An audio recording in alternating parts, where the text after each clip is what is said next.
young boy glanced at the robbers just one too many times and suddenly they threatened him.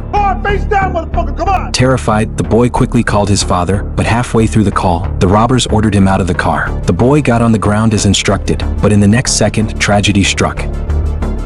Just then, the boy's father Jason arrived on the scene. The robbers immediately turned their guns on him.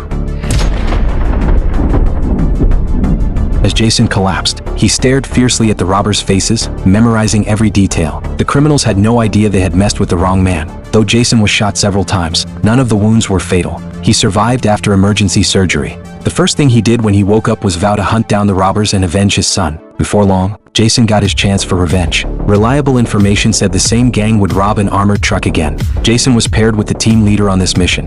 But halfway through the route, the leader turned off all the vehicle's cameras and tracking devices. Jason immediately knew something was very wrong. To his shock, the armored truck driver led them straight into the robbers' hideout. The team leader had long been bribed. Once the vehicle stopped, a group of heavily armed robbers surrounded the truck. Seeing they were working together, Jason surrendered temporarily. But the robbers kept taunting and threatening him. They had no idea they were about to be wiped out. After taking the cash inside the truck, the robbers wanted more. They set their sights on the money warehouse. They followed the leader's truck to the facility. Using his position as a guard, the leader easily tricked the security team, and they gained access inside. Before security could react, the robbers took control of the entire area. They marched Jason toward the vault. The vault manager could not resist. With hostages in danger, the guards had no choice but to drop their weapons. The robbers then used the team leader to force the gate guard to open the outer door. Unexpectedly, the guard hit the alarm instead. Security rushed in with guns drawn, but the robbers used hostages to make them lower their weapons. The guards didn't surrender, they just switched to more powerful firearms.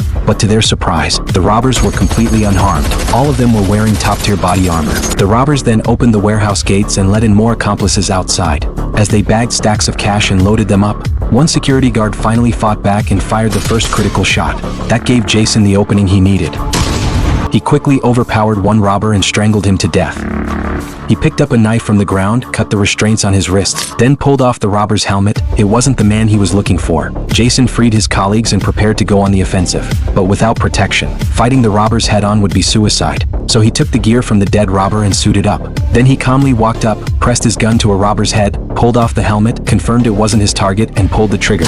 The gunfire alerted the rest of the gang. Jason remained calm. He slipped his cell phone into one of the money bags. Unbeknownst to the robbers, this phone would lead him straight to the mastermind. The robbers noticed the chaos on the security cameras. Fearing they would lose both the money and their lives, they ended the heist early and fled with the cash. Days later, the robber boss was about to answer a call when he realized the ringing was coming from a money bag, not his own phone.